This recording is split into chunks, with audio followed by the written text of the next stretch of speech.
ചോദിക്കുന്നത്. പഴയതുപോലെ ഒന്നുമില്ല. പലരുടെയും വീടിന്റെ അകത്ത് ഇപ്പൊ പഴവനെ ഇപ്പൊ ചമ്മന്തിയൊക്കെ അരക്കാൻ തുടങ്ങി, ഇപ്പൊ കപ്പയൊക്കെ വാങ്ങി പുഴുങ്ങാൻ തുടങ്ങി. കാരണം എന്തേ? പഴയതൊക്കെ മാറി, പഴങ്ങഞ്ഞിയൊക്കെ കുടിക്കാൻ തുടങ്ങി പലരും. എന്റെ പ്രിയപ്പെട്ട സഹോദരങ്ങളെ, ചോദിച്ചാ പറ എന്തേ ഇത്ര ഞെരുക്കം? എന്തേ സഹോദര? ഞാൻ ചോദിക്കുന്നത്, നമ്മുടെ വീടിന്റെ അകത്ത് ഇത്ര ഞെരുക്കം വന്നത് എങ്ങനാ? ഉടനെ നിങ്ങൾ പറയുന്ന മറുപടി, വെള്ളപ്പൊക്കം, നോട്ട് നിരോധനം, കേന്ദ്ര ഭരണം, ഇതൊക്കെ ഞങ്ങളെ വല്ലാതെ ബാധിച്ചു ഉസ്താദ്. ഇല്ലേ അല്ലേ? നമ്മൾ പറയുന്ന ഒരു കാരണം എന്തേ? ഇതൊക്കെ നമ്മൾ കാരണം പറയുന്നത്.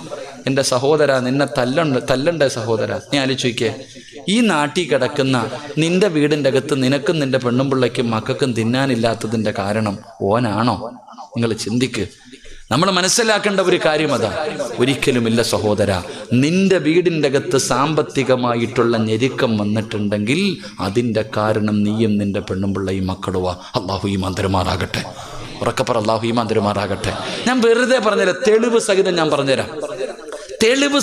പറഞ്ഞുതരാം. എടാ, നിന്റെ വീടിൻ്റെ അകത്ത് പട്ടിണി വന്നിട്ടുണ്ടെങ്കിൽ, നിനക്ക് സാമ്പത്തിക ഞെരുക്കം വന്നിട്ടുണ്ടെങ്കിൽ അതിൻ്റെ കാരണം നീയും നിന്റെ കുടുംബവുമാ. അള്ളാഹു കാത്തിരക്ഷിക്കുമാറാകട്ടെ. എൻ്റെ പ്രിയമുള്ള സഹോദരങ്ങളെ, ഒരു ഉദാഹരണം ഞാൻ ചോദിക്കട്ടെ. ഒരു ദിവസം ഏറ്റവും കുറഞ്ഞ ശമ്പളത്തിന് ജോലി ചെയ്യുന്ന വ്യക്തി ആരെന്നറിയോ? രാവിലെ മുതൽ കിളയ്ക്കാൻ പോകുന്ന ഒരാൾക്ക് 600, 700, 800 ഇതല്ലേ കൂലി? പറചങ്ങാതി ആണോ? നേരെ ഇരുന്ന് എല്ലാവരും ശൈത്താൻ വന്ന് തടകുന്നു. രാവിലെ കിളയ്ക്കാൻ പോകുന്ന കൂലിപ്പണിക്ക് പോകുന്ന ആളുടെ ശമ്പളം എത്ര? ഇവിടെ എത്ര പറയൂ ഉസ്താദ്? 1000 രൂപയാണ്. കാരണം കിളയ്ക്കാൻ പോലെ നല്ലത്. നമ്മുടെ ഇവിടെ 600 രൂപയുള്ളൂ. രാവിലെ മുതൽ 1 മണി വരെ, 8 മണി മുതൽ 8 മണി മുതൽ 1 മണി വരെ ജോലി ചെയ്യാൻ വരും. 600 രൂപ കൂലി. മേശിരിക്കാരൻ എത്രടാ റഫീഖ ശമ്പളം? 1000 രൂപ. 4 മണി വരെ അല്ലേ? 4 എന്നുള്ളത് 4:30 ആയ പോയി, പിന്നെ കൂടും. കൂടെ വരുന്നവന് 900. കൂടെ സിമെന്റ് കുഴയ്ക്കാൻ പോകുന്ന ആൾക്ക് 900. ഒരു ചേച്ചി ഉണ്ടെങ്കിൽ 800 രൂപ. ആശാരിപ്പണിക്കാരൻ 1000 കൂടത്തില്ല, കൂടും. എന്നാൽ പള്ളി ജോലി ചെയ്യുന്ന ഉസ്താദിന്റെ ശമ്പളം എത്ര എന്നറിയാവോ നിങ്ങൾക്ക് ആർക്കെങ്കിലും? പള്ളി ബാങ്ക് വിളിക്കുന്ന മുഅദ്ദിന്റെ ശമ്പളം എത്ര എന്നറിയോ? കൂട്ടി നോക്കണം വാപ്പ. 75 രൂപ, 80 രൂപ, 100 രൂപ. അതിൽ കൂടുതൽ വാങ്ങണ ആരുമില്ല. കൂടിപ്പോയാൽ 130 രൂപ. ഈ 130 രൂപ വാങ്ങുന്ന ഉസ്താദ്, ഏതെങ്കിലും ഒരു ഉസ്താദിന്റെ പെണ്ണുമ്പിള്ളയും മക്കൾ പട്ടിണി അടക്കുന്നുണ്ടോ? അള്ളാടെ പള്ളി ബാങ്ക് വിളിക്കുന്ന ഏതെങ്കിലും ഒരു മുഅദ്ദിൻ സാഹിബിൻ്റെ മക്കൾ വല്ലതും തായ് എന്ന് പറഞ്ഞ് തെണ്ടി നടക്കുന്നുണ്ടോ? ഇല്ല. എന്തേ കാരണം? അള്ളാഹു പഠിക്കാൻ ഭാഗ്യം തരുമാറാകട്ടെ. അള്ളാഹു പഠിക്കാൻ ഭാഗ്യം തരുമാറാകട്ടെ. എൻ്റെ പ്രിയപ്പെട്ട, അപ്പം നിങ്ങൾ പറയും അത് അള്ളാഹു ബർക്കത്തിട്ടുണ്ട്. ഈ ബർക്കത്ത് എന്ന് പറഞ്ഞാൽ ഓസിന് കിട്ടുന്ന സാധനം അത് ഉസ്താദിന് മാത്രമല്ലടാ, എല്ലാവർക്കും കിട്ടും. ഞാൻ ചോദിക്കട്ടെ, നിന്റെ വീട്ടിൽ 25,000 മേടിക്കുന്നു, മാസം 30,000 ഉണ്ട്. പക്ഷെ ഈ ഒരു ദിവസം 100 രൂപ മാത്രം കിട്ടുന്ന ഈ ഉസ്താദിന് കറണ്ട് ബില്ലടയ്ക്കണം. പലരെ കടയിൽ പോയിട്ട് ഫാത്തിഹ ഓതി അരി കിട്ടുമോ? മീൻ കച്ചവടക്കാരൻ്റെ വാപ്പാടെ കവറ് വിശാലമാകട്ടെ എന്ന് പറഞ്ഞാൽ ഒരു ദിവസം മീൻ കൊടുക്കും. എന്നും കൊടുക്കുമോ? അണ്ണാച്ചി എടുത്ത് പാരി പിടിക്കാൻ പോയിട്ട് ഫാത്തിഹ ഓതിയ കിട്ടുമോ? ഇല്ലല്ലോ. എല്ലാം പൈസ തന്നെ കൊടുക്കണം. ഉസ്താദിനും കറണ്ട് ബില്ലടക്കണം, പാല് വാങ്ങണം, പച്ചക്കറി വാങ്ങണം, പലചരക്ക് വാങ്ങണം, മീൻ വാങ്ങണം. ഉസ്താദിന്റെ പെണ്ണുമ്പിള്ളയ്ക്കും ഡ്രസ്സ് വാങ്ങിക്കൊടുക്കണം. മക്കൾ പഠിക്കാൻ വിടുന്നുണ്ട്, വസൂലി കൊടുക്കണം, ട്യൂഷൻ കൊടുക്കണം. ഉസ്താദിന്റെ പെണ്ണുമ്പിള്ളയ്ക്ക് സ്വർണം വാങ്ങിക്കൊടുക്കണം. ഈ കേവലം ഒരു ദിവസം 100 രൂപ ശമ്പളം കിട്ടുന്ന, കേവലം ഒരു മാസത്തിൽ 10,000, 12,000, 10,000 രൂപ ശമ്പളം കിട്ടുന്ന ഉസ്താദ് ഇതെല്ലാം ചെയ്തിട്ടും ബാക്കി ബാങ്കിലാണ് കൊണ്ടിടുന്നത്. അള്ളാഹു ഈമാൻ തരുമാറാകട്ടെ. ഉറക്കപ്പറ, അള്ളാഹു ഈമാൻ തരുമാറാകട്ടെ. ഉസ്താദിനെ എന്തേ GST ബാധിക്കാത്ത? ഉസ്താദിനെ എന്തേ കേന്ദ്രഭരണം ബാധിക്കാത്ത? ഞാൻ വെറുതെ പറഞ്ഞതല്ല, ചിന്തിച്ചു നോക്ക്. അള്ളാഹു ഈമാൻ നൽകി അനുഗ്രഹിക്കുമാറാകട്ടെ. അതിന് ഒരേ ഒരു കാരണമേ ഉള്ളൂ. അള്ളാഹു സുബ്ഹാനഹു വ തആല പറയുന്നു, ലോകത്ത് ആരുടെ വീടിൻ്റെ അകത്ത് ദാരിദ്ര്യമുണ്ടായാലും ഒരു വീടിൻ്റെ അകത്ത് അള്ളാഹു ഒരിക്കലും പട്ടിണി കൊടുക്കില്ല എന്ന് ആദരവായ പ്രവാചകൻ നബി മുഹമ്മദ് മുസ്തഫ സല്ലല്ലാഹു അലൈഹി വസല്ലമ തങ്ങൾ പറഞ്ഞു. സാക്ഷാൽ ദജ്ജാൽ എന്ന് പറയുന്ന ഒരുത്തൻ വരാനുണ്ട്. അവൻ്റെ ഷർറിൽ നിന്ന് അള്ളാഹു നമ്മളെ കാക്കുമാറാകട്ടെ. അവൻ വന്നിട്ട് രാജ്യം ഭരിച്ചാലും നിന്റെ കൂരയിൽ എല്ലാ ദിവസവും തിന്നാൻ സുഭിക്ഷമായ ഭക്ഷണം ഉണ്ടാകും. അള്ളാഹു നമ്മുടെ വീട് അങ്ങനെ ആക്കി തരുമാറാകട്ടെ. നല്ലൊരു ആമീൻ പറ. അള്ളാഹു അങ്ങനെ ആക്കി തരുമാറാകട്ടെ. വെറുതെ കിട്ടുവോ? പറ, കിട്ടുവോ? കിട്ടൂല. അല്ല പറഞ്ഞു, ഞാൻ പറയുന്ന ഒരു കാര്യം ചെയ്താൽ മതി. തലകുത്തി ഒന്നും നിൽക്കണ്ട. തലകീഴായിട്ടൊന്നും നിൽക്കണ്ട, രാവും പകലും കിടന്ന് കഷ്ടപ്പെടണ്ട. അല്ല പറയുന്നു മരിക്കുന്ന കാലം വരെ ഞാൻ തരും ഭക്ഷണം, ഞാൻ തരുവടാ. രാഷ്ട്രീയക്കാരനല്ല അല്ല, എൻ്റെ റബ്ബ് എന്നോട് പറയുന്നു, സിറാജെ ഞാൻ പറയുന്ന ഒരു കാര്യം നീയും നിന്റെ പെണ്ണുമ്പിള്ളയും മക്കളും ചെയ്താ മരിക്കുന്നത് വരെ ഞാൻ തരുവടാ. അള്ളാഹു നമുക്ക് ഈമാൻ നൽകുമാറാകട്ടെ, അള്ളാഹു ഈമാൻ നൽകുമാറാകട്ടെ. അള്ളാഹു നമുക്കത് ചെയ്യാൻ ഭാഗ്യം തരുമാറാകട്ടെ. ചെയ്യുവോ? ചെയ്യുവോ? മനസ്സുള്ളവരൊക്കെ ഒന്ന് കൈവക്ക്. നിനക്ക് വേണമെങ്കിൽ പൊക്ക്. നിന്റെ പെണ്ണുപിള്ളയും മക്കളും പട്ടിണി കിടന്ന എനിക്കിവിടെ എന്നാ, നിനക്ക് വേണമെങ്കിൽ പൊക്ക്. എൻ്റെ കാര്യം നോക്കിയാൽ എന്താ ഉസ്താദേ? നമ്മുടെ കാര്യം നമ്മൾ നോക്കിയാൽ പോരെ? ഞാൻ പഠിച്ച ഇൽമ നിങ്ങൾക്ക് പറഞ്ഞു തരുന്നു. ഈ ഒരു കാര്യം ചെയ്താ ഒരു വെള്ളിയാഴ്ച ഒരു പള്ളിയുടെ മുന്നിലും ഇങ്ങനെ പോണ്ട, ലെറ്റർ പേടും പിടിച്ച്. സംഘടനകൾക്ക് അപേക്ഷ എഴുതി കൊടുത്തിട്ട് കാത്തിരിക്കുക, മോളെ കെട്ടിക്കണം. എന്താ വേണ്ടപ്പ? പണക്കാരന്മാരുടെ വീട് ഇപ്പൊ റിമോട്ടാ, പണ്ടതുപോലൊന്നുമല്ല. യാചകരും നിരോധിച്ചിരിക്കുന്നു. എഴുതി പോകണ്ടട ചങ്ങാതി, വീട്ടിൽ ഇരുന്ന് മരിക്കണ കാലം വരെ തിന്നാം. അള്ളയല്ലേ പറഞ്ഞ തരാന്ന്, ഞാനല്ലല്ലോ. ഖുർആൻ ഉണ്ടല്ലോ, വിശ്വാസം ഉണ്ടല്ലോ. പോ ഖുർആൻ എടുക്ക്. 114 സൂറത്തുകൾ, അതിനകത്ത് സൂറത്തു ത്വാഹ എന്ന് പറയുന്നൊരു സൂറത്തുണ്ട്. ആ സൂറത്തിൻ്റെ ഏറ്റവും അവസാനത്തെ പേജ് എടുത്തിട്ട് അങ്ങോട്ട് നോക്ക്. 130 ആയത്തിനു ശേഷം ഒരായത്തുണ്ട്. ഞാൻ പറയുന്ന ഈ ആയത്ത് എടുത്തിട്ട് അർത്ഥം വായിച്ചു നോക്ക്. എന്നിട്ട് നാളെ മുതൽ ചെയ്യാൻ തീരുമാനിക്ക്. അള്ളാഹു മരിക്കുന്ന കാലം വരെ ഭക്ഷണം തരുമെന്ന് അള്ളാഹുവിൻ്റെ വിശുദ്ധ ഖുർആൻ. അള്ളാഹു ഈമാൻ തരുമാറാകട്ടെ. ചെയ്തൂടെ? ചെയ്തൂടെ? ഒരു നല്ല ഇൻഷാ അല്ലാഹ് പറ. ഉറങ്ങുന്നവൻ എഴുന്നേക്കട്ടെ ഒന്നുകൂടെ. അള്ളാഹു പറയുകയാണ്, പെങ്ങളെ നല്ലതുപോലെ കേട്ടോ. ഉസ്താദേ ഭർത്താവിന്റെ ജോലി പോയി, പഴയതുപോലെ കച്ചവടമില്ല. ആ പരാതിയാണ്. കാണുന്നവരോട് മുഴുവനും പരാതിയാണ്. എന്തിനാ പെണ്ണെ പരാതി പറയുന്നത്? എന്തിനാ പെണ്ണെ പരാതി പറയുന്നത്? ഈ ലോകം മുഴുവനും പടച്ച റബ്ബ് പറയുകയാ, നീ ആരുടെ മുന്നിലും പിരിവിന് പോകണ്ട, നിന്റെ മക്കൾക്ക് വേണ്ടി യാചിക്കണ്ട. ഞാൻ തരാം ഭക്ഷണം, ഞാൻ തരാം ഭക്ഷണം. വഅ്മുറു അഹ്ലക ബിസ്സലാത്തി വസ്തബിർ അലൈഹാ ലാ നസ്അലുക റിസ്ഖാ നഹ്നു നർസുകുക വൽ ആഖിബത്തു ലിത്തഖ്വാ.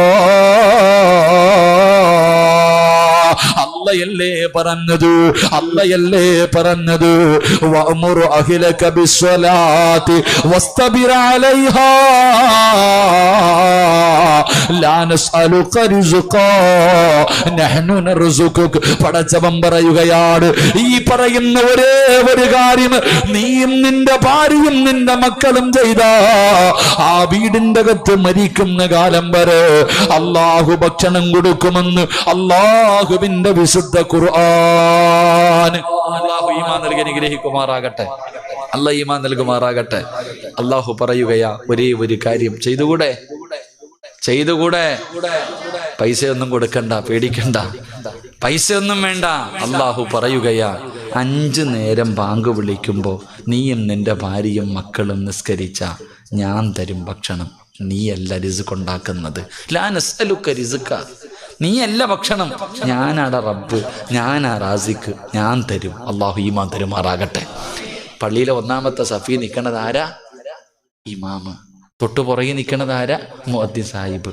കൂടെ നിൽക്കണത് ആരാ? മദ്രസയിലെ ഉസ്താദന്മാർ. അതുകൊണ്ടാണ് മക്കളെ മരിക്കുന്ന കാലം വരെ പട്ടിണിയില്ലാത്തത്. അള്ളാഹു ഈമാൻ തരുമാറാകട്ടെ. അള്ളാഹു ഈമാൻ തരുമാറാകട്ടെ. അപ്പൊ എന്ത് ചെയ്യണം? 5 വഖത്ത് നിസ്കരിക്കണം. വെറുതെ അല്ല അല്ലാഹു പറഞ്ഞത്. നിസ്കരിക്കാറുണ്ടോ? നമ്മളൊക്കെ നിസ്കരിക്കും, എല്ലാവരും നിസ്കരിക്കും. പക്ഷെ ഭാര്യ നിസ്കരിക്കാറുണ്ടോ? മക്കൾ നിസ്കരിക്കാറുണ്ടോ? പ്രായപൂർത്തിയായ 3ഉം 4ഉം വീട്ടിലുണ്ടല്ലോ, നിസ്കരിക്കാറുണ്ടോ? ഇവർക്കൊന്നും എൻ്റെ നിസ്കാരം നിർബന്ധമില്ലേ? നിങ്ങൾ ചിന്തിക്ക്. നമ്മളൊക്കെ മദ്രസയിൽ പഠിച്ചിട്ടുണ്ട്, 7 വയസ്സുള്ളവനോട് നിസ്കരിക്കാൻ കൽപ്പിക്കണം. 10 വയസ്സായിട്ട് നിസ്കരിക്കാത്തവനെ എന്ത് ചെയ്യണം? പറയടാ മക്കളെ, എന്ത് ചെയ്യണോടാ? എന്ത് ചെയ്യണം? നിസ്കരിക്കാത്തതിൻ്റെ പേര് മക്കളെ തല്ലിയ ഒരു വാപ്പ കൈപൊക്കിക്ക്. ആരെങ്കിലും ഒന്ന് പൊക്കോടാ. നിസ്കരിക്കാത്തതിൻ്റെ പേര് മക്കളെ തല്ലിയ ഏതെങ്കിലും ഒരു വാപ്പ, ഒരു ചങ്ങാതി ഉണ്ട്. അള്ളാഹു ആ മനുഷ്യന് സ്വർഗം കൊടുക്കുമാറാകട്ടെ. ഉറക്കപ്പറ അള്ളാഹു സ്വർഗം കൊടുക്കുമാറാകട്ടെ. അതാ വാപ്പ. നിങ്ങൾ ചിന്തിക്ക്. ഈ കൈവക്കാത്തവരുടെയൊക്കെ മക്കള് 5 നേരവും ജമാഅത്തായിട്ട് നിസ്കരിക്കുന്നവരാണെന്ന് വിശ്വസിക്കാൻ ഞാൻ മലക്കല്ലപ്പ, മനുഷ്യനാ. ഞാനും നിങ്ങളെപ്പോലെ ചോറല്ലേ തിന്നെന്ന്. അള്ളാഹു ഈമാൻ തരുമാറാകട്ടെ. കാരണം ആലോചിക്ക്, വെറുതെയാണെന്ന് വിചാരിച്ചോ? മുത്തുനബി പറഞ്ഞു, ഒരു വീട്ടിൽ ബർക്കത്തുണ്ട്, ഒരു വാപ്പയ്ക്ക് അള്ളാഹു ബർക്കത്ത് ചെയ്യുമെന്ന് നബിയിനാ റസൂലുള്ളാഹി. ഏത് വാപ്പയ്ക്കാ? ഏത് വാപ്പയ്ക്കാ? തൻ്റെ മക്കൾ നിസ്കരിക്കാതെ കടന്നുറങ്ങുന്ന മക്കളെ തല്ലി നമസ്കരിപ്പിക്കാൻ ഒരു വടി വെട്ടി വെച്ചിരിക്കുന്ന വാപ്പ. തൻ്റെ മക്കള് പറഞ്ഞാൽ അനുസരിക്കാതെ വരുമ്പോ ആ മക്കളെ തല്ലി നന്നാക്കാൻ ഒരു ഈർക്കലെങ്കിലും നിന്റെ വീട്ടിൽ വെട്ടിവെച്ചിട്ടുണ്ടെങ്കിൽ അള്ളാഹു നിനക്ക് ബർക്കത്ത് ചെയ്യട്ടെ എന്ന് ആദരവായ പ്രവാചകൻ നബി മുഹമ്മദ് മുസ്തഫ. നമ്മുടെ വാപ്പ പണ്ടൊരു വടി വെട്ടിവെച്ചാൽ മതിയായിരുന്നു. വാപ്പ വെട്ടിവെച്ചിരുന്ന വടി കണ്ടാ നമ്മൾ നന്നാകുമായിരുന്നു. വാപ്പ വരുന്നടാന്ന് പറയണ്ട, ആ കമ്പ് നോക്കടാന്ന് പറഞ്ഞാൽ മതി. ആ അലമാരിയുടെ മുകളിൽ ഇരിക്കുന്നത് നോക്കടാ സിറാജ എന്ന് പറഞ്ഞാൽ എൻ്റെ ശൈത്താൻ അപ്പം ഇറങ്ങുമായിരുന്നു. എൻ്റെ എല്ലാ ബഹളവും തീരുമായിരുന്നു. ഒരു വടി കണ്ടാൽ നമ്മൾ നന്നാകുമായിരുന്നു. ഇന്ന് സ്വന്തം വാപ്പാനെ കണ്ടാൽ തിരിഞ്ഞടക്കും മക്കൾ. അള്ളാഹു ഈമാൻ തരുമാറാകട്ടെ. അതിൻ്റെ കാരണം ഒരു വടി ഇന്നെങ്കിലും പോയി വെട്ടിവെക്ക്. പൈസ കൊടുത്ത് വാങ്ങണമെന്ന് ഞാൻ പറയണില്ല. നിന്റെ പറമ്പിൽ നിന്ന് ഒരു ഉണക്ക കമ്പെങ്കിലും വെട്ടി വീടിനകത്ത് കൊണ്ടുപോയി അള്ളാഹു ബർക്കത്ത് ചെയ്യുമെന്ന് ആദരവായ പ്രവാചകൻ നബി മുഹമ്മദ് മുസ്തഫ സല്ലല്ലാഹു അലൈഹി വസല്ലമ തങ്ങൾ പറയുകയാ, നിസ്കരിച്ചാൽ കിട്ടുന്ന ഒരു പ്രതിഫലം മരിക്കുന്ന കാലം വരെ അള്ളാഹു ഭക്ഷണം തരും. അള്ളാഹു ഭാഗ്യം തരുമാറാകട്ടെ. പക്ഷേ നമ്മൾ നമസ്കരിക്കാതെ വന്നപ്പോൾ ഈ പള്ളിയുടെ പരിസരത്ത് എത്രയോ വീടുകളുണ്ട്. ബാങ്ക് വിളിക്കും, എത്ര ആണുങ്ങളാണ് നിസ്കരിക്കാൻ പോവാ, എത്ര പെണ്ണുങ്ങളെ നിസ്കരിക്കാതെ ഇരുന്നപ്പോൾ അള്ളാഹു തന്നതുകൊണ്ട് അങ്ങ് നിർത്തി. അള്ളാഹു നേരത്തെ ഇങ്ങനെ തന്നോണ്ടിരുന്നതാ, അതങ്ങ് നിർത്തി. ലഇൻ ശകർതും ലഅസീദന്നകും വലഇൻ കഫർതും ഇന്ന അദാബി ലശദീദ്. അള്ളാഹിക്ക് തലേ വണ്ടിയൊന്നും ഓടുന്നില്ല നിനക്കിങ്ങനെ വാരിക്കോരി തരാൻ. അള്ളാഹു അറിയാം, എടാ നിനക്ക് പൈസ തരാനും സമ്പത്ത് തരാനും ആരോഗ്യം തരാനും വീട് തരാനും കച്ചവടം തരാനും എല്ലാം അള്ളാഹിക്ക് അറിയാം. അതുപോലെ നിന്നെയും പെണ്ണും പിള്ളയും മക്കളെയും പള്ളിയുടെ മുന്നിൽ കൊണ്ടിരുത്തി പിരിവെടുപ്പിക്കാനും അള്ളാഹിനറിയാം. അള്ളാഹു കാത്തിരക്ഷിക്കുമാറാകട്ടെ. അള്ളാഹു കാത്തിരക്ഷിക്കുമാറാകട്ടെ. ഇനിയും നന്നാകാൻ തീരുമാനിച്ചില്ലെങ്കിൽ അള്ളാഹ് അങ്ങനെ തന്നെ കൊണ്ടിരുത്തും. ഇനിയും നന്നാകാൻ തീരുമാനിച്ചില്ലെങ്കിൽ അള്ളാഹ് കൊണ്ടിരുത്തും. അള്ളാഹു കാത്തിരക്ഷിക്കുമാറാകട്ടെ. അപ്പം 5 വക്കത്ത് നിസ്കരിക്കാൻ പറഞ്ഞത് വെറുതെയല്ല. 5 വക്കത്ത് നിസ്കരിച്ചാൽ അള്ളാഹു 5 പ്രതിഫലം തരും. ഒന്നാമത്തെ പ്രതിഫലം മരിക്കുന്ന കാലം വരെ അള്ളാഹു ഭക്ഷണം തരും. അള്ളാഹു പട്ടിണിയില്ലാതെ ഹലാല് തിന്നുകൊണ്ട് മരിക്കുന്ന കാലം വരെ ജീവിക്കാൻ അള്ളാഹു ഭാഗ്യം തരുമാറാകട്ടെ. അള്ളാഹു ഭാഗ്യം തരുമാറാകട്ടെ. 2, നിങ്ങൾക്ക് ബോറടിച്ചു തുടങ്ങിയ ഞാൻ എത്ര മണിക്ക് നിർത്താന്നാ പറഞ്ഞേ? എത്ര? 11 മണിയായി. നിർത്താറായ? നിർത്താറായ? പറ, നിർത്താറായ? ഇൻഷാ അല്ലാഹ് ഒരു 4 കാര്യം കൂടെ പറഞ്ഞു നിർത്തിയേക്കാം. നിസ്കരിച്ച 5 വക്കത്ത് നിസ്കരിക്കുന്ന ഒരു മനുഷ്യന് അള്ളാഹു തരുന്ന 4 പ്രതിഫലം കൂടെ പറഞ്ഞിട്ട് ഞാൻ ദുആ ചെയ്ത് പിരിയും. അള്ളാഹു ഭാഗ്യം തരുമാറാകട്ടെ. 2, എല്ലാവർക്കും ഒരു ആഗ്രഹമുണ്ട്. ഒരു കടുകുമണിയുടെ അളവെങ്കിലും ഹൃദയത്തിൽ ഈമാനുള്ള ഒരു മനുഷ്യൻ്റെ ആഗ്രഹമാണ് നല്ല മരണം വേണം. എല്ലാവർക്കും വേണ്ടേ? വേണ്ടേ? നല്ല മരണം വേണോ? വെള്ളിയാഴ്ച രാവിലെ മരിക്കണോ? ഷഹീദിന്റെ കൂലി കിട്ടുന്ന മരണം വേണോ? മരിക്കടക്കുമ്പോൾ ചിരിക്കണോ? അള്ളാഹു ഭാഗ്യം തരുമാറാകട്ടെ. ആഗ്രഹമുള്ളവരൊക്കെ ഒന്ന് കൈവക്ക്. ഓസിന് കിട്ടും. എങ്ങനെ കിട്ടും? ഓസിന്. വെള്ളിയാഴ്ച ജുമായുടെ 2ാമത്തെ റക്അത്തിൽ സുജൂദി കിടക്കുമ്പോൾ മരിക്കണം. കിട്ടും. അള്ളാഹു ഈമാൻ തരുമാറാകട്ടെ. എൻ്റെ പ്രിയമുള്ള സഹോദരങ്ങൾ, അള്ളാഹ് പറയുകയാ, എനിക്ക് ആരും പൈസ തരണ്ട, ഞാൻ തരാം നല്ല മരണം. ആർക്ക് വേണം? ഞാൻ തരാം. അള്ളാഹു പറയുന്ന പരിശുദ്ധമായ ഖുർആൻ പറയുകയാ, എന്റെ പ്രിയപ്പെട്ട ഉപ്പമാരോട് ഉമ്മമാരോട്, അവൻ അള്ളാഹു പടച്ചവനെ, എന്റെ വാപ്പ മരിച്ചത് വെള്ളിയാഴ്ച രാവിലാണ്, എന്റെ ഉമ്മ മരിച്ചത് റമളാൻ 17-നാണ്, എന്റെ ഉമ്മ മരിച്ചത് റമളാൻ 27-നാണ് എന്ന് പറഞ്ഞുകൊണ്ട് നടന്നാ പോരാ. പറഞ്ഞിട്ട് നിനക്കൊന്നും കിട്ടാനില്ല പടച്ചവനെ. എങ്കിലോ നീ ഒരു നല്ല മരണം കാഴ്ച വാപ്പ പോയതിനേക്കാളും മനോഹരമായിട്ട് നീ പോയി കാണിച്ചു കൊടുക്കൂ. അതുകൊണ്ട് പടച്ചവന് ഉസ്താദ് നല്ല മരണം കിട്ടാ ദുആ ചെയ്യട്. പറയുന്ന ഉമ്മമാര്, നല്ല മരണം വേണോ? അള്ളാഹു പറയുകയാ, ഞാൻ തരാ. ആർക്കാണ് നല്ല മരണം വേണ്ടത്? ഞാൻ തരാ. എന്ത് ചെയ്യണമെന്നറിയുമോ? അയ്യാലസ്സലാ حي على الفلاح. അള്ളാടെ പള്ളിയുടെ മിനാരത്തിൽ നിന്ന് 5 നേരം ബാങ്ക് വിളിക്കുമ്പോ ആരാണോ നിസ്കരിക്കുന്നത്, ആരാണോ എന്റെ മുന്നിൽ വന്ന് സുജൂദ് ചെയ്യുന്നത്, ആ മനുഷ്യന് ഞാൻ നല്ല മരണം കൊടുക്കുമെന്ന് അള്ളാന്റെ വിശുദ്ധ ഖുർആൻ. അള്ളയല്ലേ പറഞ്ഞത്, ഇത്രയും എളുപ്പത്തില്, ഇത്രയും 5 പൈസയുടെ ചെലവില്ലാതെ ഒരു ദിവസത്തിന് 25 മിനിറ്റ് 5 സമയങ്ങളായി മാറ്റിവെച്ച അള്ളാഹു നല്ല മരണം തരുമെന്ന് പടച്ചറപ്പ് പറയുമ്പോ അത് വാങ്ങാൻ കഴിഞ്ഞില്ലെങ്കിൽ നമ്മളല്ലേ നഷ്ടപാളികള്, നമ്മളല്ലേ നഷ്ടപാളികള്. 25 മിനിറ്റ് 5 സമയങ്ങളിലായി റബ്ബിന് കൊടുത്താൽ അള്ളാഹു നല്ല മരണം തരാമെന്ന് പറയുമ്പോ, എടാ ചെറുപ്പക്കാരാ, എന്തേടാ മോനെ നമസ്കരിക്കാൻ ഇത്ര മടിയെന്ത്, അതിലെന്ത് പ്രയാസമാടാവുള്ളത്? നിന്നെ പടച്ച റബ്ബിന്റെ മുന്നിൽ വന്ന് 5 നേരം തലകുനിക്കാറ് നിനക്കെന്തേടാ തടസ്സം, നിനക്കെന്തേ തടസ്സം? നീ അതിന് പറയുന്ന കാരണം എന്തേ ചെറുപ്പക്കാരാ? വീട്ടിൽ വളർത്തുന്ന നായി പോലും നന്ദി കാണിക്കുമടാ. പക്ഷേ നമ്മൾ നന്ദിയില്ലാത്തവരാകരുത്. എന്റെ പ്രിയപ്പെട്ട ചെറുപ്പക്കാരാ, നിനക്കൊരുപാട് ആഗ്രഹങ്ങളുണ്ട്, ഒരുപാട് മോഹമുണ്ട്, ഒരുപാട് സ്വപ്നമുണ്ട്. നിന്നെ പോലെ എല്ലാവർക്കുമുണ്ട് ചെറുപ്പക്കാരാ. നിന്നെ പോലെ ഒരു ചെറുപ്പക്കാരനായിരുന്നു മഹാനായ റബീഅത്ത്, മഹാനായ ഉബൈബ് ഇബ്നു അദി റളിയല്ലാഹു തആല അൻഹു. വിവാഹം പോലും കഴിഞ്ഞിട്ടില്ല ചെറുപ്പക്കാരാ. ആ ഉബൈബ് റളിയല്ലാഹു തആല അൻഹു മുസ്ലിമായതിന്റെ പേരിൽ ശത്രുക്കളെ പിടിച്ചുകൊണ്ട് വരികയാണ്. അല്ലാഹുവേ തൂക്കി കൊല്ലാൻ പോവുകയാണ്. അവിടുന്ന് തൂക്കുമരത്തിന്റെ മുകളിലേക്ക് കയറ്റി നിർത്തി. എന്നിട്ട് താഴെ നിൽക്കുന്ന ശത്രുക്കൾ പലരും ഹുബൈബിന്റെ കൂട്ടുകാരാ. അവര് ചോദിച്ചു, ഹുബൈബേ, ചെറിയ പ്രായപാടാ ഹുബൈബ്, വിവാഹം കഴിഞ്ഞിട്ടില്ല ഹുബൈബ്, ഇതടിച്ചു പൊളിക്കേണ്ട സമയമാണ് ഹുബൈബ്. പണം ഞങ്ങൾ തരാ, അധികാരം തരാ, സുന്ദരികളെ തരാ, കള്ള് തരാ, വാടാ ഹുബൈബ്. ഇന്നലെ കണ്ട മതം കളഞ്ഞിട്ട് വാടാ ഹുബൈബ്. ഹുബൈബ് തങ്ങൾ പറഞ്ഞു, എന്ത് പറഞ്ഞാലും ഞാൻ വരൂല. കൂട്ടുകാര് പറഞ്ഞു, നീ മതം മാറണ്ട, നിനക്ക് മതത്തിനോട് അത്ര ഇഷ്ടമാണെങ്കിൽ നീ മതം മാറണ്ടടാ. മുഹമ്മദിനെ ഒരു ചീത്ത പറയടാ, മുഹമ്മദ് നബിയെ എന്തെങ്കിലും മോശമായിട്ടൊരു വാർത്ത പറ, നിന്നെ ജീവനോടെ വിട്ടേക്കാ. ഹുബൈബ് തങ്ങൾ പറഞ്ഞു, ഞാൻ പറയൂല.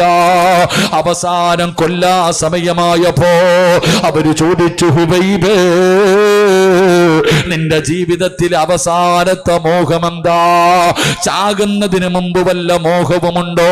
ഹുബൈബ് ഇബ്നു അദി റളിയല്ലാഹു തആല അൻഹു അവിടെന്ന് പറഞ്ഞു, എനിക്ക് നിസ്കരിക്കണം, എനിക്ക് 2 റക്അത്ത് നമസ്കരിക്കണം, ഒന്ന് അവസരം തരുമോ, ഒരു അവസരം തരുമോ? ശത്രുക്കൾ അനുവാദം കൊടുത്തു. ഹുബൈബ് റളിയല്ലാഹു തആല അൻഹു പെട്ടെന്ന് ഉളുവെടുത്തു, 2 റക്അത്ത് നമസ്കരിച്ചു. ചെറിയ സൂറത്തുകളാണ് ഓതിയത്. പെട്ടെന്ന് നിസ്കാരം നിർത്തി, സലാം വീട്ടി, സുജൂദിൽ കിടന്നു കരയുന്നു, അല്ലാഹുവേ, എനിക്ക് നമസ്കരിക്കണമെന്ന് ആഗ്രഹമുണ്ട്. എപ്പോ നിസ്കരിച്ചാലും വലിയ സൂറത്തുകളാണ് ഓതാറ്. ഇന്ന് ചെറുതോതിപ്പോയി തമ്പുരാനെ, ഇന്ന് ഞാൻ പെട്ടെന്ന് നിർത്തി തമ്പുരാനെ. ഇഷ്ടമില്ലായിട്ടല്ല, കൊതി തീർന്നിട്ടല്ല, മതിയായിട്ടല്ല. പടച്ചവനെ, എന്റെ നമസ്കാരം നീണ്ട. ഇവന്മാര് വിചാരിക്കും എനിക്കും മരിക്കാൻ പേടിയാണെന്ന്. എനിക്കൊരു പേടിയില്ല തമ്പുരാനെ. നിന്നെ മുന്നിൽ വരുന്നത് ഞാൻ എന്തിനാ ഭയക്കുന്നത്? ഹുബൈബ് തങ്ങൾ യാത്ര പറഞ്ഞു. കഴുകുമരത്തിന്റെ മുകളിലേക്ക് കയറി. ശത്രുക്കൾ കിബിലയുടെ ഭാഗത്ത് പോലും തിരിച്ചു നിർത്തിയില്ല, എതിരെ തിരിച്ചു നിർത്തി. ഹുബൈബ് റളിയല്ലാഹു തആല അൻഹുവിന്റെ കഴുത്തിലേക്ക് കയറിട്ട് മുറുക്കുകയാ. ഹുബൈബ് തങ്ങൾ തൂക്കുകയറിൽ കിടന്ന് പിടയുകയാണ്. താഴെ നിന്നിട്ട് ചിരിക്കുകയാണ്. ഹുബൈബ് തങ്ങൾ കിടന്ന് മരണവപ്രാളത്തിൽ പിടയുന്നത് കണ്ടിട്ട് താഴെ നിന്ന ശത്രുക്കൾ മുഴുവനും ചിരിക്കുകയാ, അവര് കളിയാക്കുകയാ.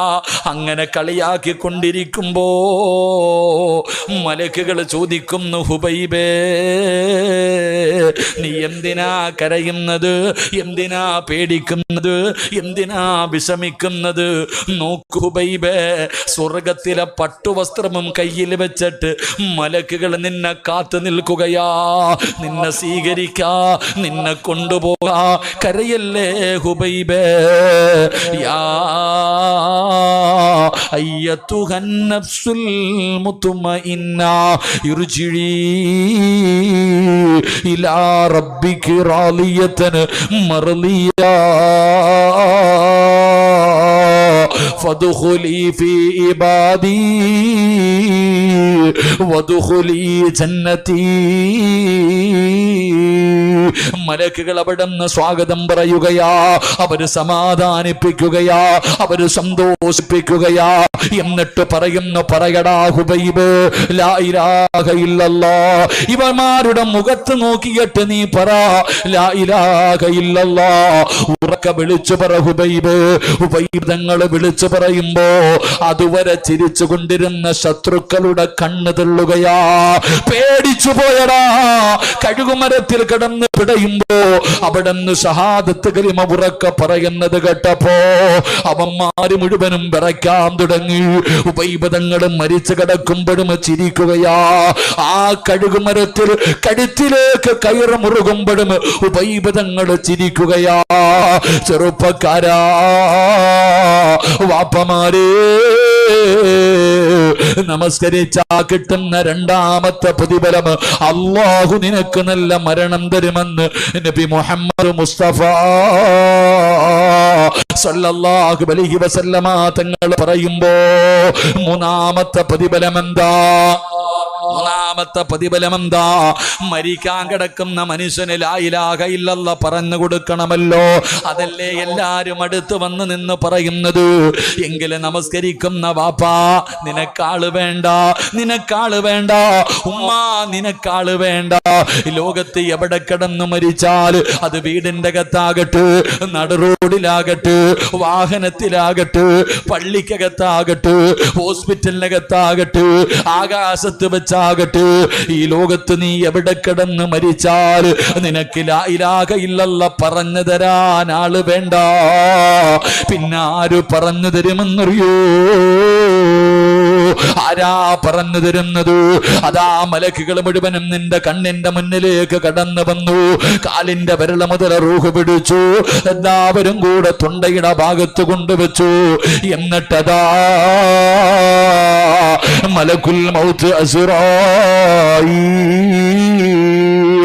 നമസ്കരിക്കാ പള്ളിക്കകത്തേക്ക് പോയപ്പോ എല്ലാ ദിവസവും അള്ളാന്റെ പള്ളിക്കകത്ത് വെച്ച് കയ്യിൽ പിടിച്ച് പരിചയപ്പെട്ട ആ മലക്കുൽ മൗത്ത് എന്ന് പറയുന്ന മലക്കുണ്ടല്ലോ, നിന്റെ തൊണ്ടക്കുടിയിൽ നിന്ന് റൂഹ് പിടിക്കുന്നതിന് മുമ്പ് ആ മലക്ക് പറഞ്ഞു തരികയാണ്, വാപ്പാ പറ വാപ്പാ, ലാ ഇലാഹ ഇല്ലല്ലാഹ്. നീ പള്ളിയിൽ വെച്ച് എല്ലാ ദിവസവും പരിചയപ്പെട്ട മലക്കുണ്ടല്ലോ, നമസ്കാര പായിലിരിക്കുമ്പോ കണ്ട മലക്കുൽ മൗത്തുണ്ടല്ലോ, പറയുന്നു, പെണ്ണേ ഇത് പറഞ്ഞാ സ്വർഗമാ, ഇത് പറഞ്ഞാ സ്വർഗമാ, ഒന്ന് പറ, ഞാൻ നിങ്ങളുടെ റൂഹ് പിടിക്കട്ടെ. 5 വഖത്ത് നിസ്കരിക്കുന്ന മുസ്ലിമേ, നീ മരിക്കുന്ന സമയത്ത് അസ്റായിൽ എന്ന് പറയുന്ന മലക്ക് നിനക്ക് ഷഹാദത്ത് കലിമ പറഞ്ഞു തരുമെന്ന് ആദരവായ പ്രവാചകൻ നബി മുഹമ്മദ് മുസ്തഫ സല്ലല്ലാഹു അലൈഹി വസല്ലമ തങ്ങൾ പറയുമ്പോ നാലാമത്തെ പ്രതിഫലം എന്തേടാ ചെറുപ്പക്കാരാ?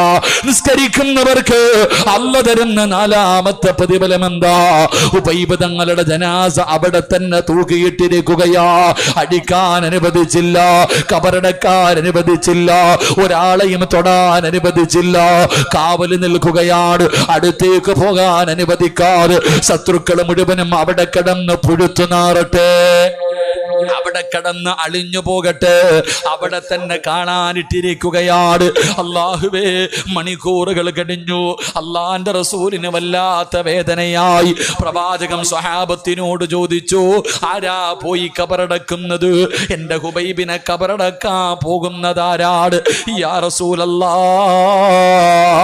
ഞാൻ പോകാൻ നബിയേ, ഞാൻ പോകാൻ നബിയേ. ഒരു സ്വഹാബി അവിടെ നിന്ന് അനുവാദം ചോദിച്ചു. മുത്തുനബി അനുവാദം കൊടുത്തു. സഹാബി പോവുകയാണ്. ഹുബൈബ് തങ്ങളുടെ ജനാസ കബറടക്കാൻ പോകുമ്പോ സുബ്ഹാനല്ലാഹ്, കാവല് നിൽക്കുന്ന ശത്രുക്കളുണ്ടല്ലോ, ശത്രുക്കൾ മുഴുവനും ഒരുമിച്ച് നിൽക്കുമ്പോ യുവത്വത്തിന്റെ നടുവിലൂടെ നടന്നു പോകുന്ന ചെറുപ്പക്കാരിയായ കാണാനിടകുള്ള സൗന്ദര്യ റാണിയായ ഒരു പെണ്ണുണ്ടല്ലോ, ശത്രുക്കളുടെ ഭാഗത്തേക്ക് ഓടുകയാണ്. എന്നിട്ട് വിളിച്ചു പറയുകയാ, ആരാണ് ഹുബൈബിന്റെ തലമുറിച്ചു തരുന്നത്? ആരാണ് ഹുബൈബിന്റെ തലമുറിച്ചു തരുന്നത്? ഹുബൈബിന്റെ തല ആരെങ്കിലും എനിക്കൊന്ന് മുറിച്ചു തരുമോ? ശത്രുക്കൾ ചോദിക്കുന്നു, പെണ്ണ്, ഈ ചത്ത് കിടക്കുന്നവന്റെ തല നിനക്കെന്തിനാ? അവിടെന്ന് പെണ്ണ് പറഞ്ഞ മറുപടി എന്തെന്നറിയുമോ? ഇവന്റെ തലയോട്ടിക്കകത്ത് കള്ളൊടിച്ചു കുടിക്കാനാ. ഹുബൈബ് റളിയല്ലാഹു തആല അൻഹുവിന്റെ തല വെട്ടിപ്പിളർന്ന് തലച്ചോറെടുത്ത് വെളിയിൽ കളഞ്ഞിട്ട് ആ തലയോട്ടിക്കകത്ത് എനിക്ക് കള്ളൊഴിച്ചു കുടിക്കാരാ. ഞാൻ ശപഥം ചെയ്തവളാ, ഞാൻ സത്യം ചെയ്തവളാ. എനിക്ക് മുറിച്ചു തരുവോ? മുറിച്ചു തരുന്നവനൊരു സമ്മാനമുണ്ട്. മുറിച്ചാരാണോ തരുന്നത് അവന് ഞാനൊരു സമ്മാനം തരാ. എന്റെ ശരീരമാ, എന്റെ ശരീരമാ. പടച്ചവരെ, എന്റെ കൂടെ കിടക്കാനുള്ള അവസരമാ. പെണ്ണ് ശരീരം കാണിച്ചിട്ട് പറയുമ്പോ ചെറുപ്പക്കാര് വാളുമെടുത്തുകൊണ്ട് ഓടുകയാണ്. ഹുബൈബ് ഇബ്നു അദീ റളിയല്ലാഹു തആല അൻഹുവിന്റെ തലവെട്ടാർ.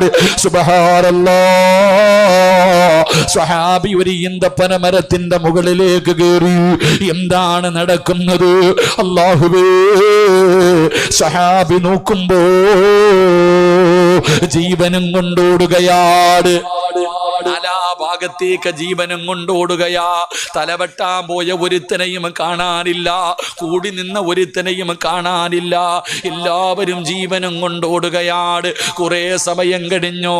സഹാബി ഈന്തപ്പന മരത്തിൽ നിന്ന് താഴെ ഇറങ്ങി ഹുബൈബ് തങ്ങളുടെ ജനാസ ഇട്ടിരുന്ന സ്ഥലത്ത് ചെല്ലുമ്പോ ജനാസ കാണുന്നില്ല, മയ്യത്ത് കാണുന്നില്ല. പൊട്ടിക്കരഞ്ഞുകൊണ്ട് ഇലാ ഹദ്റത്തി റസൂലില്ലാഹ്, മുത്തുനബിയുടെ ചാരത്തേക്ക് ഓടുകയാണ്. നടന്നത് മുഴുവനും പറഞ്ഞു കൊടുത്തു. നബിയേ, ഹുബൈബിന്റെ ജനാസ കാണുന്നില്ല. നബിയേ, ഹുബൈബിന്റെ ജനാസ കാണുന്നില്ല. മുത്തുനബി ചിരിക്കുകയാ, അല്ലാഹുവിന്റെ റസൂൽ ചിരിക്കുകയാ. സഹാബേ, സഹാബത്തെ, ഹുബൈബിനെ കബറടക്കി, ഹുബൈബിനെ കബറടക്കി. ആരാ നബിയേ, ആരാ നബിയേ? ഹുബൈബ് റളിയല്ലാഹു തആല അൻഹുവിനെ കബറടക്കിയതാരാണ്?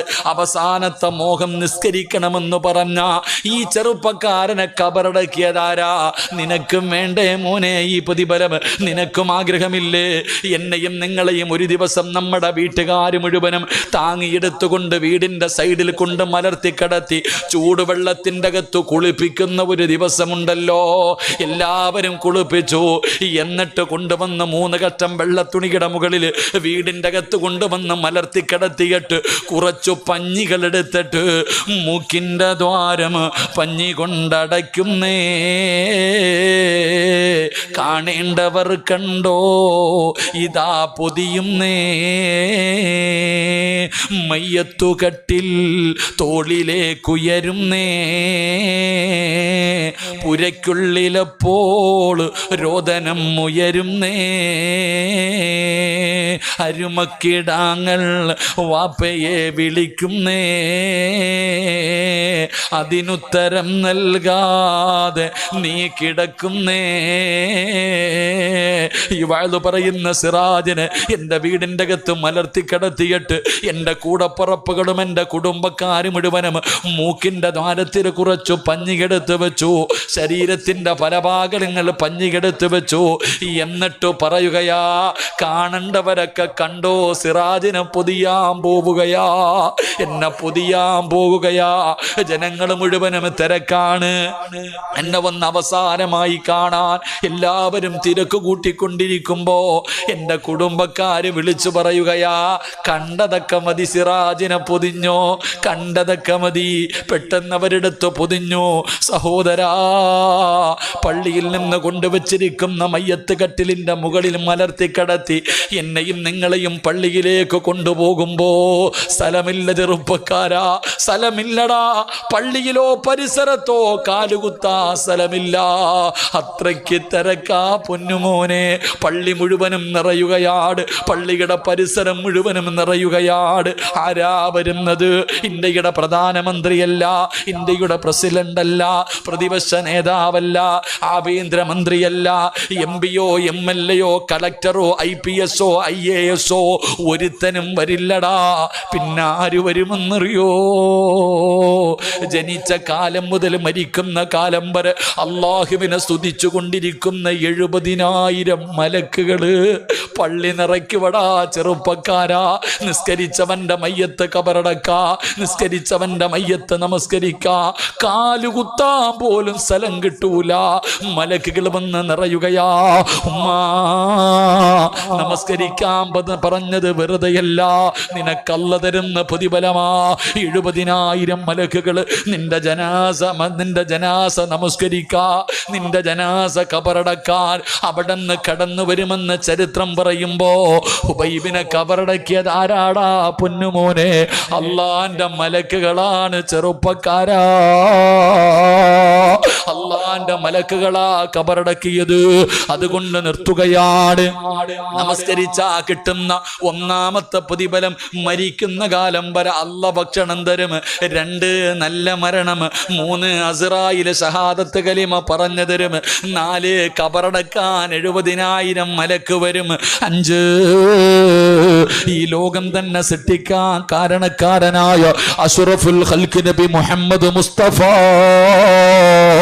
സല്ലല്ലാഹു അലൈഹി വസല്ലമ തങ്ങളുടെ കയ്യിൽ പിടിച്ചിട്ട് ജന്നാത്തുൽ ഫിർദൗസ് എന്ന് പറയുന്ന സ്വർഗത്തിലെ 100ാമത്തെ പദവിയായ സ്വർഗമുണ്ടല്ലോ, ആ സ്വർഗത്തിൽ അള്ളാന്റെ റസൂലിന്റെ കൂടെ നടക്കാ അല്ല നിനക്ക് അവസരം തരുമെന്ന് ആദരവായ പ്രവാചകൻ നബി മുഹമ്മദ് മുസ്തഫ സല്ലല്ലാഹു അലൈഹി വസല്ലം. അള്ളാഹു നമുക്ക് ഈമാൻ നൽകുമാറാകട്ടെ. അപ്പൊ 5 വഖത്ത് നിസ്കരിച്ച 5 പ്രതിഫലം, ഇതിനേക്കാൾ ഒരു പ്രതിഫലം ഇനി നിനക്ക് പറഞ്ഞു തരാനില്ല. നന്നാകണമെങ്കിൽ ഞാനും നിങ്ങളും നന്നാകും. അള്ളാഹു ഭാഗ്യം നൽകുമാറാകട്ടെ, അള്ളാഹു ഭാഗ്യം നൽകുമാറാകട്ടെ.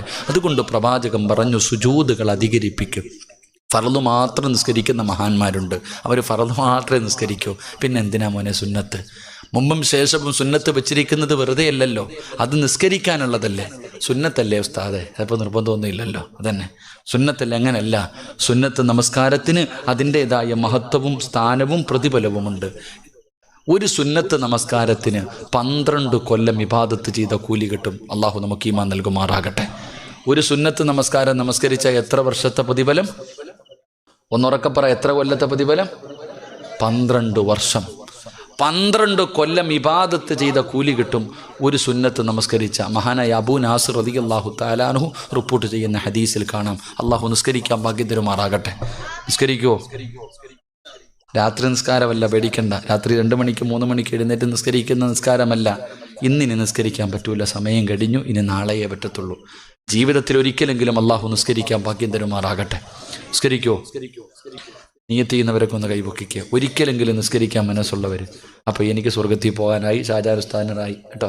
ഇന്നത്തെ വയലുകൊണ്ട് ഇൻഷാല്ലാഹ് നമുക്ക് രണ്ടുപേർക്കും പോകാം. അള്ളാഹു ഞങ്ങളെ സ്വർഗത്തിൻ്റെ അവകാശികൾ പെടുത്തുമാറാകട്ടെ. വയലെന്ന് പറഞ്ഞാൽ പിരിവൊന്നുമല്ല. വയലെന്ന് പറഞ്ഞാൽ നമുക്ക് രക്ഷപ്പെടാനുള്ള, നമ്മൾ പറയുന്ന 2 മണിക്കൂർ വയല് പറയുന്നതിൽ നിന്ന് ആരെങ്കിലും ഒരാളൊരു നന്മ ചെയ്താൽ രക്ഷപ്പെട്ടു.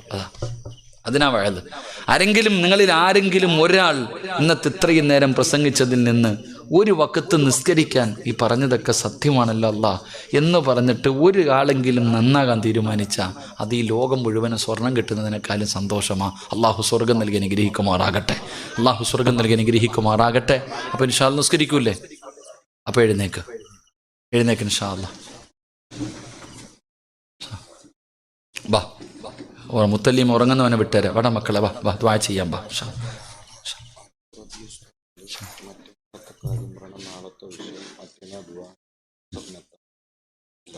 ദുആ ചെയ്യാം. വാ ഇങ്ങടുത്ത് വാ. ഇനിയിപ്പോൾ സമയമൊന്നുമില്ല, കഴിഞ്ഞു. പൗരത്വ ബില്ലൊക്കെ പാസ്സാക്കി, എല്ലാം എങ്ങോട്ടോ പോകണമെന്ന് അറിയാതിരിക്കുക.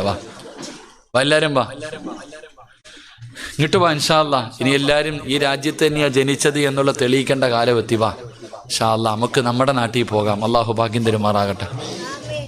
അള്ളാഹു നമ്മുടെ വീട്ടിൽ പോകാൻ ഭാഗ്യം തരുമാറാകട്ടെ. എവിടെ നമ്മുടെ വീട്? നമ്മുടെ വീട് എവിടാ? ഖബറ. നമ്മുടെ വീട് ഏതാ ചങ്ങാതി? സ്വർഗം. നമ്മുടെ വാപ്പ അവിടെയല്ലേ ജനിച്ചേ? ആദം നബി. നമ്മുടെ ഉമ്മ എവിടെയല്ലേ ജനിച്ചേ? അപ്പം നമ്മുടെ വീട് അതാ. നമുക്ക് അങ്ങോട്ട് പോകാം. അള്ളാഹു ഭാഗ്യം തരുമാറാകട്ടെ. അള്ളാഹു ഭാഗ്യം തരുമാറാകട്ടെ. അപ്പം ഇൻഷാ അല്ലാഹ് നിസ്കരിക്കൂലേ? ഈ മഗ്രിബിൻ്റെ ഫർള് നമസ്കാരം കഴിഞ്ഞിട്ട് ഒരു 6 റക്അത്ത് സുന്നത്ത് നമസ്കാരമുണ്ട്. അവ്വാബി നമസ്കാരം അറിയോ? ഇല്ല. പണ്ടുള്ളവരോട് ചോദിച്ചാൽ മതി. പ്രായമുള്ളവരോടൊക്കെ ചോദിക്കണം, ഉസ്താദന്മാരോട് ചോദിക്കണം. അവ്വാബി നമസ്കാരം എന്ന് പറഞ്ഞിട്ട് ഒരു 6 റക്അത്ത് സുന്നത്ത് നമസ്കാരമുണ്ട്. 2 റക്അത്ത് വീതം. ഖുൽ യാ അയ്യുഹൽ കാഫിറൂൻ ഇദാ ജാഅ തബ്ബത് യദാ ഖുൽ ഹുവല്ലാഹ് ഖുൽ അഊദു ബിറബ്ബിൽ ഫലക് ഖുൽ അഊദു ബിറബ്ബിൻ നാസ്. ഈ 6 സൂറത്തുകൾ ഓതി 2 റക്അത്ത് സലാം വീട്ടും, 2 റക്അത്ത് സലാം വീട്ടും, 2 റക്അത്ത്, ഇങ്ങനെ ഒരു 6 റക്അത്ത് സുന്നത്ത് നമസ്കാരം, അവ്വാബി നമസ്കാരം എന്ന കിതാബിലൊക്കെ കാണാം.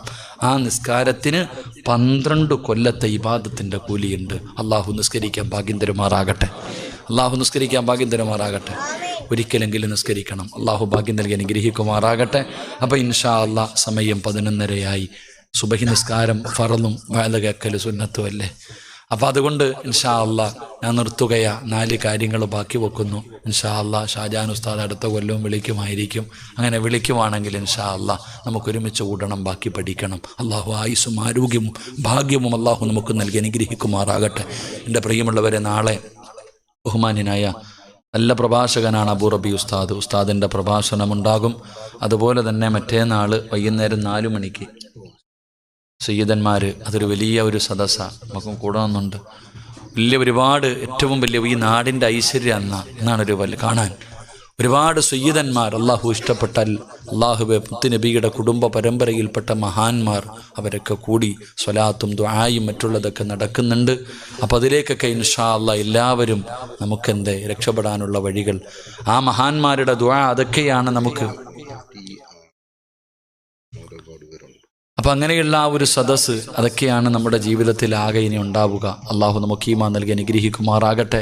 അതിലേക്ക് വേണ്ടി എൻ്റെ പ്രിയപ്പെട്ട സഹോദരങ്ങളെ, ആട് വാങ്ങിക്കൊടുക്കുന്നവർ, പോത്ത് വാങ്ങിക്കൊടുക്കുന്നവർ, അരി വാങ്ങിക്കൊടുക്കുന്നവർ, അള്ളാഹുവെ മനസ്സറിഞ്ഞുകൊണ്ട് ഇഖ്ലാസോടുകൂടി അള്ളാഹുവിൻ്റെ തൃപ്തി മാത്രം കരുതി അതിലേക്ക് പിരിക്കേണ്ട കാര്യമൊന്നുമില്ല. അതങ്ങെത്തും. അതാണല്ലോ ആ കുട്ടികൾ പുറകിൽ എഴുതി വച്ചിരിക്കുന്ന പേരിൻ്റെ മഹത്വം. അതാ മഹാനവറുകളുടെ ആ ഒരു പേരിലാണല്ലോ അൽഹംദുലില്ലാ ഇവിടെ നടക്കുന്നത്. അപ്പോൾ അതിലേക്ക് അള്ളാഹു ഇഷ്ടപ്പെട്ടവരിങ്ങനെ കൊണ്ടെത്തിച്ചു കൊടുക്കും. അൽഹംദുലില്ലാ, അള്ളാഹു അവരുടെ കുടുംബത്തെ അള്ളാഹു ഏറ്റെടുക്കുമാറാകട്ടെ. അള്ളാഹു എല്ലാവിധ ഖൈറു ബറക്കത്തും ഐശ്വര്യവും അള്ളാഹു നൽകി അനുഗ്രഹിക്കുമാറാകട്ടെ. ആഫിയത്തും ദീർഘായുസും അള്ളാഹു എല്ലാവർക്കും നൽകി അനുഗ്രഹിക്കുമാറാകട്ടെ. എൻ്റെ പ്രിയമുള്ള സഹോദരങ്ങൾ, അപ്പം നാളെയും മറ്റന്നാളുമുള്ള പരിപാടികളിൽ എല്ലാവരും പങ്കെടുക്കും. എങ്കിലും ഒരു ഓർമ്മപ്പെടുത്തൽ അത്രമാത്രമേ ഉള്ളൂ. ആര് വിളിച്ചില്ലെങ്കിലും അള്ളാഹു ഇഷ്ടപ്പെട്ടവർ വരും. അതാ മഹാന്മാർ വരുമ്പോൾ അള്ളാഹു ഇഷ്ടപ്പെട്ടവർ വരും. അതിൽ അള്ളാഹു ഇഷ്ടപ്പെട്ടവരിൽ അള്ളാഹു നമ്മളെയും ഉൾപ്പെടുത്തി അനുഗ്രഹിക്കുമാറാകട്ടെ. അപ്പോൾ ഇൻഷാ അല്ലാഹ് മുത്തുനബിയെ സ്വപ്നം കാണാനുള്ള ഒരായത്ത് ഞാൻ പറഞ്ഞു തരാം. ഇൻഷാ അല്ലാഹ് എല്ലാവരും ഓതണം. അള്ളാഹു ഭാഗ്യം തരുമാറാകട്ടെ. ഓതിക്കൂടെ? കണ്ടാരെങ്കിലും വേണ്ടപ്പ ചോദിക്കണ്ട. കാരണം മുത്തുനബിയെ സ്വപ്നം കണ്ടെങ്കിൽ അത് മറച്ചു വെക്കലായി ഏറ്റവും നല്ലത്. മുത്തുനബിയെ കണ്ടിട്ടുണ്ടെങ്കിൽ അത് പറയാൻ പാടില്ലെന്ന് മഹാന്മാർ പഠിപ്പിക്കുന്നത് മറച്ചു വെക്കേണ്ട കാര്യമാണ്. അള്ളാഹു നമുക്ക് കാണാൻ ഭാഗ്യം തരുമാറാകട്ടെ. കാരണം മുത്തുനബിയെ കണ്ടാൽ കണ്ടതാ, വേറെ ആരും വരൂല. സ്വപ്നം ശൈത്താനൊന്നും വരൂല. പ്രവാചകന്റെ രൂപത്തിൽ ഇബ്ലീസ് വരാറില്ല. കണ്ടതാ. കണ്ടെന്ന് പറഞ്ഞാൽ വിശ്വസിക്കണമെന്നാ. ഇവിടെ വേറെ ഒന്നിനും ചാൻസ് ഇല്ല. അള്ളാഹു നമുക്കെല്ലാവർക്കും ആ ഷറഫാക്കപ്പെട്ട മുഖം കൺകുളിർമയായിട്ട് കാണാൻ അള്ളാഹു ഭാഗ്യം തരുമാറാകട്ടെ. മഹാനായ അബൂബക്കർ ഇബ്നുൽ മുജാഹിദുൽ മുഖരി റളിയല്ലാഹു തആല അൻഹു മഹാനവറുകൾ തൻ്റെ ശിഷ്യന്മാർക്ക് ഇങ്ങനെ കിതാബ് എടുത്തുകൊണ്ടിരിക്കുമ്പോൾ മഹാനായ ശിബിലി റളിയല്ലാഹു തആല അൻഹു രണ്ടുപേരും മഹാന്മാരാ കയറി വന്നു. കണ്ട ഉടനെ ചാടി എഴുന്നേറ്റു, ഓടിച്ചെന്ന് കയ്യിൽ പിടിച്ച് മുസാഫകത്ത് ചെയ്തു. ശിബിലി തങ്ങളെ കൊണ്ടുവന്നിരുത്തി ഭക്ഷണം കൊടുത്തു, ഖിദ്മത്ത് ചെയ്തു. അള്ളാഹുവെ വളരെ സന്തോഷത്തോടുകൂടി യാത്രയാക്കി. ശിഷ്യന്മാരിത് കണ്ടിട്ട് കണ്ണും തള്ളിയിരിക്കുക. ഉസ്താദിനോട് ചോദിച്ചു, ഉസ്താദെ, വലിയ വലിയ രാജാക്കന്മാര് വന്നാൽ പോലും നിങ്ങൾ ഇങ്ങനൊന്നും ചെയ്യാറില്ലല്ലോ, ഈ ഒരു മഹാന് വേണ്ടി എന്താ ഇങ്ങനെ ചെയ്തേന്ന്. അപ്പോൾ ഉസ്താദ് പറഞ്ഞു, ഇന്നലെ ഞാൻ മുത്തുനബി സല്ലല്ലാഹു അലൈഹി വസല്ലമ തങ്ങളുടെ സ്വപ്നം കണ്ടു. ഞാൻ ഇന്നലെ പ്രവാചകന് സ്വപ്നം കണ്ടു.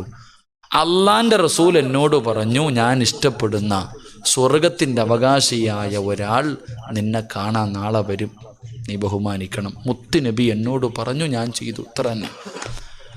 മഹാനായ അബൂബക്കർ ഇബ്നുൽ മുജാഹിദുൽ മുഖരി റളിയല്ലാഹു തആല അൻഹു എന്തേ കാരണമെന്ന് മഹാനവറുകൾക്ക് അറിയില്ല. കുറേ നാളുകൾക്ക് ശേഷം പിന്നീട് ഒരിക്കൽ അള്ളാഹുവിൻ്റെ റസൂൽ സല്ലല്ലാഹു അലൈഹി വസല്ലമ തങ്ങളെ സ്വപ്നം കണ്ടു. അപ്പോൾ ചോദിച്ചു, നബിയെ, ശിബിലി തങ്ങൾക്ക് ഇത്രയും സ്ഥാനം കിട്ടാൻ, അങ്ങ് സ്നേഹിക്കുന്നു സ്വർഗത്തിൻ്റെ അവകാശി അള്ളാഹുവെ, അത്രയ്ക്കും വലിയ സ്ഥാനം കിട്ടാൻ കാരണം എന്താന്ന് വെച്ചു. അപ്പോൾ പറഞ്ഞു, 80 കൊല്ലമായിട്ട് 5 വഖത്ത് നിസ്കാരം കഴിയുമ്പോഴും പരിശുദ്ധമായ ഖുർആനിലെ ഒരായത്തോതും അതിൻ്റെ മഹത്വമാണെന്ന് ആദരവായ പ്രവാചകൻ നബി മുഹമ്മദ് മുസ്തഫ. 5 വഖത്ത് നിസ്കാരം കഴിയുമ്പോഴും പരിശുദ്ധമായ ഖുർആനിലെ ഒരായത്ത് ഓതാറുണ്ട്. എത്ര കൊല്ലം? 80 കൊല്ലമായിട്ട്. അള്ളാഹു ആ ആയത്ത് ഇനിയെങ്കിലും ഓതാൻ ഭാഗ്യം തരുമാറാകട്ടെ. ഓതിക്കൂടെ? അള്ളാഹു മരിക്കുന്ന കാലം വരെ ഓതാൻ ഭാഗ്യം തരുമാറാകട്ടെ. ആ ആയത്തിന് വലിയ പ്രതിഫലമുണ്ട്. ഒരെണ്ണം ഞാൻ പറയാം. എൻ്റെ പ്രിയമുള്ള സഹോദരങ്ങളെ, അള്ളാഹുവിൻ്റെ പരിശുദ്ധമായ ഖുർആനിൽ ബിസ്മി ഇല്ലാത്ത ഒരു സൂറത്തുണ്ട്. ഏത് സൂറത്താ? സൂറത്തു തൗബ. അപ്പൊ ഈ ആയത്ത് ഓതുമ്പോൾ എന്തോതരുത്? ഔദു ബില്ലാഹി മിനശ് ശൈത്വാനിർ റജീം ഇത്രയും ഓതാവൂ, ബിസ്മി ഓതരുത്. 5 വഖത്ത് നിസ്കാരം കഴിയുമ്പോഴും ഔദു ബില്ലാഹി മിനശ് ശൈത്വാനിർ റജീം എന്ന് പറഞ്ഞിട്ട് ഈ ആയത്ത് ഓതണം. ഏതായത്താ? സൂറത്തു തൗബയുടെ ഏറ്റവും അവസാനത്തെ ആയത്തിന് തൊട്ടു മുകളിലുള്ള ആയത്ത്. ലഖദ് ജാഅക്കും റസൂലും മിൻ അൻഫുസിക്കും അസീസുൻ അലൈഹി മാ അനിത്തുൻ ഹരീസുൻ അലൈക്കും ബിൽ മുഅ്മിനീന റഊഫുർ റഹീം. ഈ ആയത്ത് സൂറത്തു തൗബയുടെ ഏറ്റവും അവസാനത്തെ പേജ് എടുത്ത് നോക്കിയാൽ ആയത്ത് കാണാം. ഈ ആയത്താണ് മഹാനവറുകൾ ഓതിയത്. ഇന്ന് മുതൽ ഇൻഷാ അല്ലാഹ്, ഇന്നല്ല നാളെ സുബഹി നമസ്കാരം കഴിഞ്ഞത് മുതൽ എല്ലാവരും ഓതി തുടങ്ങ്. എന്നെങ്കിലും ഒരിക്കൽ മുത്തുനബി നമ്മളെ കാണാൻ വരും. അള്ളാഹു ഭാഗ്യം തരുമാറാകട്ടെ.